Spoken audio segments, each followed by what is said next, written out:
건강 365 포인트 쏙쏙. 우리가 꼭 알아야 할 부분들을 정리해드립니다.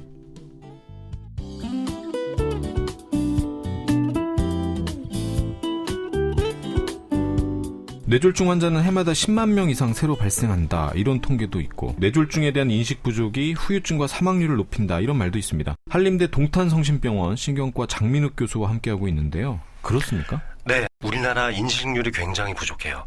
병원에 내원하시는 분들을 설문조사를 저희가 해봤는데, 실제 내원하기 전에 내가 뇌졸중이라는 것을 감지했느냐, 뇌졸중을 사전에 인지했느냐를 물어본 결과가 이제 곧 우리나라 뇌졸중 통계 지표로 나올 예정인데요. 채 60% 정도밖에 되지 않습니다. 그러니까 10명 중 4명은 뇌졸중인지도 모르고 병원에 오시는 거예요. 그만큼 인식률이 무척 떨어진다는 것이고요. 3명 중 1명 정도는 5년 이내 사망할 수 있습니다. 그러니까 이렇게나 많이 발생하고 있는데, 이 중에서 또 3명 중 1명이 돌아가신다고 하니까 얼마나 위중하고 또 사회적으로 큰 문제가 되는지 아실 수 있습니다. 그러면 우리가 이제 미니 뇌졸중이라고도 그런 말 한다고 많이 들었는데, 하죠. 네. 그러면 어떤 증상이 있을 때 좀 의심을 해볼 필요가 있을까요? 이 미니 뇌졸중이라고 하는 게 정말 중요한데요. 뇌졸중 증상이 탁 생겼다가 24시간 이내에 금방 사라지는 것을 말합니다. 그러니까 몇 초간만 생길 수도 있고 대여섯 시간 또는 20시간 이렇게 생길 수 있는 건데요. 특히 혈관이 막히는 허혈성 뇌졸중, 그러니까 뇌경색에서 주로 발생하는데요. 혈관이 막히려고 할 때 경고 증상이 나타나는 거죠. 그러니까 혈관이 막힐랑 말랑 하고 있을 때 증상이 살짝 나타났다가 사라지는 건데요. 그대로 두었다가는 혈관이 그냥 쭉 막혀가는 수가 많습니다. 그러니까 이런 미니 뇌졸중을 한번 겪으셨던 분들이 실제 뇌졸중으로 발생할 가능성이 굉장히 높거든요. 네. 가볍게 생각하지 말고 빨리 병원을 가보셔야 되는 이유입니다. 뇌졸중 위험을 알리는 증상이 FAST에서 FAST라고 하잖아요. 네, 그렇죠. 특히 마지막에 T, 네, 이게 타임이죠. 그렇습니다. 그 시간이 있어서 그런 증상이 있을 때 바로 응급실로 가라는 거잖아요. 그렇죠. 이게 FAST, 즉 FAST라고 말을 붙인 이유도 빨리 해라라는 의미가 있습니다. 그래서 미국 심장학회와 미국 뇌졸중학회에서 대국민 홍보를 하고 캠페인을 바로 이 문구를 가지고 했었는데요.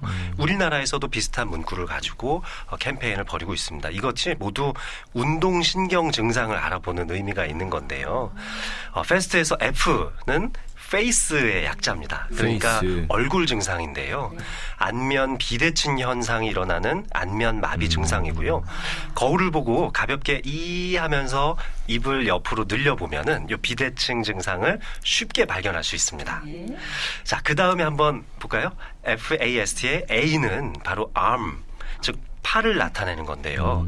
양쪽 팔을 쭉 들어보면, 앞으로 나란히 하듯이 쭉 들어보면 힘이 빠진 쪽의 팔이 아래로 쭉 처지는 현상을 나타내는데요. 역시 팔을 움직여주는 운동신경의 손상을 알아볼 수 있는 거죠.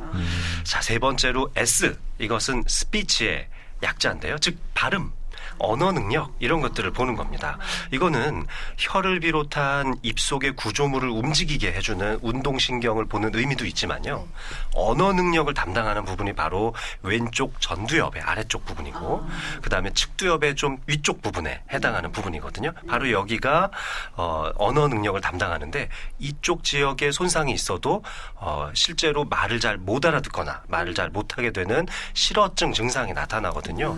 그러니까 S는 바로 그런 의미가 있는 거죠. 그러니까 FAS가 모두 다 운동신경과 관련된 증상과 언어 증상을 포함하고 있는 거고요. 이제 마지막이 방금 기자님이 말씀하셨던 T, 타임이라고 하는 겁니다.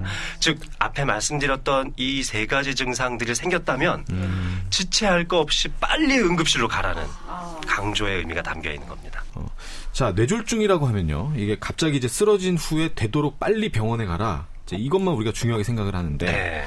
증상이 있을 때도 바로 응급실로 가야 된다는 얘기죠. 네.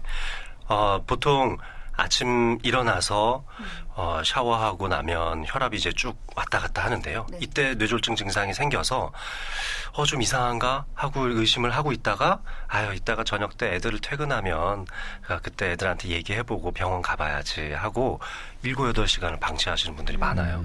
그래서 실제 뇌졸중이 발생하는 것은 아침에 많은데 저녁 늦게 돼서 나머지 가족분들이 귀가할 때까지 기다렸다가 응급실로 실려오시는 분들이 상당히 많은데요. 우리 뇌혈관이 앞에 그리고 가운데 뒤에 이렇게 총 3개로 나눠져 있는데 양쪽이 있으니까 총 6개죠. 이 중에서 한쪽 가운데 뇌동맥 하나만 막혀도 1분에 약 180만 개 정도의 신경세포가 죽어나갑니다. 1분에요. 1분에. 그러면 10분을 지체하면 1800만 개가 손해가 나는 거죠. 냉수 들이킨다고 청심환 먹는다고 30분 1시간 지체하면 어떻게 될까요? 상상도 하기 싫습니다. 뭐 손을 따거나 뭐 마사지 받고 이런 경우도 있잖아요. 손을 따시면요. 교감신경계가 흥분되기 때문에 오히려 안 좋아요. 순식간에 혈압이 올라가요. 깜짝 놀라잖아요. 그러면 막힐랑 말랑했던 그 혈관이 확 막혀버리는 수가 생기죠. 절대로 손을 따는 행동을 하시면 안 됩니다. 마사지는 뭐? 마사지도 별로 안 좋아요. 우리가 팔에 힘이 빠지니까 옆에 가서 막 주물러 드리잖아요. 여보 왜 이래요? 막 힘 좀 내봐요 하면서 막 팔을 주물러 드리는데 그 시간에 빨리 병원에 119에 신고하셔서 병원으로 가셔야 되는 겁니다. 그럼 미니 증상이 있을 때도, 그러니까 미니 그 뇌졸중 증상이 있을 때도 응급실에 가는 게 좋아요? 그렇습니다. 이 미니 뇌졸중 증상이 생기면 미니 뇌졸중 경험했던 사람들한테 저희도 또 설문조사를 해봤죠. 그랬더니 이 중에서 10명 중 1명은 3개월 안에 뇌졸중이 생깁니다. 3개월 안에요? 네. 근데 이 3개월 안에 생길 사람들을 또 모아놓고 보니까 대부분은 3일 안에 생겨요. 그러니까 미니 뇌졸중 증상을 겪은 10명 중 1명은 석 달 안에 뇌졸중이 올 가능성이 10%인데 이 중 8% 내지 9%는 72시간 이내에 온다는 겁니다. 절대 간과해서는 안 되고, 자, 그러면 미니 뇌졸중 증상이 있어서 한쪽 눈이 보였다, 안 보였다, 또 반대쪽 팔에 살짝 힘이 빠졌다가 이런 증상 때문에 왜 이러지? 피곤한가? 이렇게 생각하고 72시간 정도 되었을 때 실제 뇌졸중이 꽝 하고 찾아와 버리면은 그때는 치료해도 늦습니다. 혈관이 이미 막혀버리고 나면은 우리가 아무리 빠른 속도로 뚫어준다 하더라도 결국 손상을 받는 세포는 1분에 180만 개씩 생기거든요. 우리가 아무리 빨리 치료를 한다 하더라도 손해가 남는 겁니다. 자, 근데 미니 뇌졸중 증상일 때에는 아직 손해를 본 세포가 없습니다. 이런 경우라면은 병원에 가서 그런 큰일이 닥치는 것을 모두 예방하실 수 있기 때문에 지체할 것 없이 역시 마찬가지로 응급실로 가셔야 합니다. 뇌졸중을 다룰 수 있는 병원에서는 미니 뇌졸중 환자라고 하더라도 실제 뇌졸중 환자와 똑같은 방식으로 진료하고 똑같은 위험이 있다고 판단하고 같이 치료를 합니다. 그러니까 미니 뇌졸중이라고 얕잡아 보지 마시고 빨리 병원으로 가셔야 돼요. 실제로 뇌졸중 때문에 입원하신 분들을 대상으로 조사를 해보면요. 10명 중 4명은 경고 증상이 있었다고 그래요. 그러니까 이분들은 10명 중 4명은 미니 뇌졸중을 한 번쯤 경험해 본 적이 있는 거예요. 그러니까 역으로 생각해 보면은 뇌졸중 증상 때문에 병원에 오신 10명 중 4명은 우리가 구제할 수 있었다는 거죠. 미리. 그렇죠. 근데 이분들이 간과했던 겁니다. 그러니까 실제 뇌졸중이 생겨서 온다는 거죠. 그래서 이 미니 뇌졸중을 자꾸 이런 방송에서 말씀드려야 되는 것 같아요. 미니 뇌졸중의 증상 좀 더 많이 좀 말씀해 주세요. 어떤 증상들이 있는지. 보통 이제 5대 증상이라고 많이 표현을 하는데요. 그래서 3가지 마비 증상으로 언어 마비, 안면 마비, 그다음에 팔다리 마비, 편측 마비라고 하죠. 이런 것들이 이제 가장 대표적인 3대 마비 증상이에요. 오늘 이 방송을 들으시는 분들은 이 3대 마비 증상을 꼭 기억해 보셨으면 좋겠고요. 아까 전에는 팔을 감지하는 방법을 알려드렸죠. 앞으로 나란히 해놓고 감지하는 방법을 알려드렸는데 다리를 감지하는 좋은 방법도 있어요. 이거는 한쪽 발로 깽깽이라고 하죠. 한쪽 발로 이렇게 점프를 살짝 뛰어보는 방식으로 검측을 해보시면 아주 미묘하게 힘이 빠진 발에 위압감도 검측을 하실 수가 있어요. 실제로 저도 외래에서 많이 사용하는 방법인데요.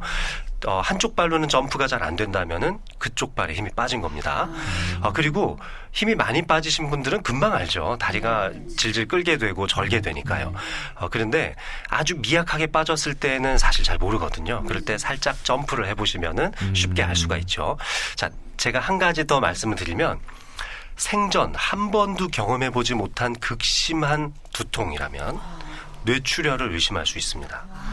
지금 계속 뇌졸중이라는 말씀을 드리고 있는데 뇌경색의 이야기를 좀 더 많이 하긴 했지만 이 뇌출혈이 생겼을 경우에는 실제로 경험해 보신 분들은 머리 안쪽에서 터져 나갈 것 같은 느낌이 들고 내 생전 처음 겪어보는 굉장히 기분 나쁜 강도 높은 두통이었다.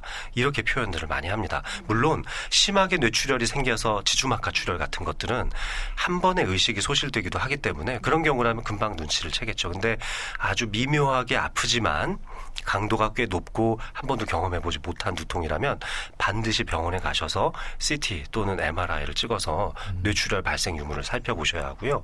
마지막으로 또 한 가지 더 말씀드릴 것은 바로 어지러움증인데요. 이 어지러움증이 발생할 때의 특징은 보통 귀 속에 들어있는 전정기관에 문제가 있어서 생기는 어지러움증은 회전형 어지러움증인데요. 우리 어릴 때 코끼리 코 잡고 뱅글뱅글 돌다가 딱 서면 세상이 막 돌잖아요. 네. 그렇게 도는 듯한 느낌이 들면은 대부분은 귀 안에 있는 전정기관과 전정신경계 이상일 가능성이 더 높습니다. 실제 뇌졸중 환자분들이 겪었던 어지러움증은 울렁울렁댄다. 기분 나쁘게 어지럽다. 배멀미하는 것 같다. 공중에 붕 떠 있는 것 같다. 그리고 걸음을 걸어보라고 그러면은 제자리에 가만히 서 있지도 못합니다. 한쪽으로 계속 쓰러지는 경향을 보이고요. 우리가 이 귀 속에 문제가 있어서 생기는 이석증과 같은 질병 때문에 어지러울 때에는 아무리 어지러워도 가만히 의자에 앉아 있으라고 그러면 앉아 있을 수 있습니다. 아이고 죽겠다 하면서도 앉아 있을 수 있죠. 내 몸의 중심을 잡을 수 있습니다. 그런데 뇌졸중 때문에 생기는 어지러움증은 자세를 유지하기가 어려워요. 가만히 앉아있기도 어렵습니다. 한쪽으로 계속 몸이 기울거든요. 물론 아주 극심한 이석증인 경우에는 좀 그럴 수도 있지만 전반적으로 균형 장애가 동반되는 어지러움증이라면 심각한 문제라고 생각하시고 빨리 병원을 가보시는 게 좋습니다. 웃을 때 얼굴의 좌우 모양이 다른가, 또 한쪽 팔다리에 힘이 약해지고 비대칭으로 처지면서 저린지, 또는 뭐 말을 하다가 갑자기 중단할 정도로 말이 잘 나오지 않는지 이런 걸 좀 살펴보시고 그중에 한 가지 증상이라도 좀 의심이 된다 싶으면 응급치료를 받으시는 게 좋겠다. 잘 기억하시기 바랍니다. 한림대 동탄성심병원 신경과 장민욱 교수였습니다. 감사합니다.